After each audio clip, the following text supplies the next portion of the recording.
La page Facebook de FIM Guinée. Je ne sais pas si nous avons encore assez de temps pour continuer à la une avant de... on me dit qu'on a 2 minutes encore. Alors on va rapidement aborder cet autre sujet, l'insécurité. Alpha Mamadou, je reste toujours avec vous. Il y a 8 véhicules qui ont été attaqués le lundi, dans la nuit du lundi au mardi sur la route d'Alaba. D'Alaba et Pita. Mais heureusement, eh bien, les victimes ont réussi à mettre main sur un des assaillants.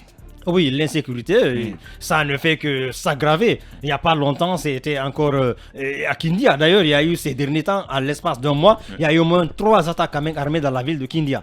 Donc, c'est pour dire que ce n'est pas seulement propre à cette région, à cette partie de là-bas, Pita, parce que la route est très mauvaise, mais l'insécurité, elle est grandissante. Il appartient aujourd'hui aux autorités de faire face à ce problème. Il y a eu ces barrages qui ont été levés par-ci, par-là, mais il y a la brigade mobile de la gendarmerie routière, qui est en train de sillonner. Qu'est-ce qu'elle fait? Est-ce qu'elle a les moyens de sa politique? Est-ce qu'ils ont suffisamment de carburant?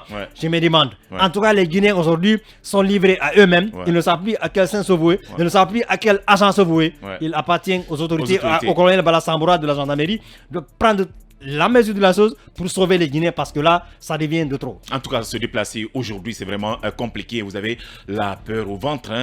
Voilà, c'est avec ces mots qu'on va observer une pause et on revient juste après. En talk politique, on poursuit cette émission avec ce sujet qui concerne l'insécurité. Je le disais tantôt, on en parle encore sur la route nationale à Labé-Conakry, précisément entre Dalaba et Pita, où des malfrats profitent de l'état de poussée de la route pour régner en maître absolu. Après plusieurs coups réussis, un des malfrats a été mis aux arrêts par des passagers dans la nuit du lundi au mardi aux environs de 2 heures. Cependant, l'imam Cheikh Oumar Zaouia Diallo n'a eu la même chance que ses passagers. Il a été tué hier mardi par des bandits au quartier d'Akan, dans la commune urbaine à Delabé, pour protester contre le meurtre de ce religieux. Des jeunes ont érigé ce matin des barricades dans certains endroits de la ville. Ils réclament justice pour l'imam décédé dans des circonstances tragiques. On posera cette question à monsieur Abdoulaye Israël Pogomou. Il est procureur de la République près le tribunal de première instance de l'Abbé. Mais avant, on va aborder ce sujet lié à l'insécurité. Je vais me tourner à présent vers vous. C'est vrai, actuellement, c'est les militaires qui sont au pouvoir, mais malgré ça, on continue toujours à vivre ce phénomène qui fatigue les citoyens, l'insécurité. Oui, c'est un problème qui est devenu assez récurrent dans notre pays. Moi, depuis tout petit, j'entendais ces genres de problèmes d'insécurité, de banditisme. Des coupeurs de route. Des coupeurs de route. Ouais. Mais c'est extraordinaire dans notre pays. Il n'y a pas un travail holistique qui se fait, un travail à long terme qui se fait avec des mesures correctives réelles qui soient appliquées. On ne gère pas un État dans l'urgence, on ne gère que des urgences, l'art de faire du surplace. Donc il faut qu'on apprenne dans notre pays à régler les questions d'une manière véritablement durable. Donc, mais à chaque fois, c'est comme ça, ce sont les mêmes problèmes. On les connaît, mais il faut les étudier. Oui, mais aujourd'hui,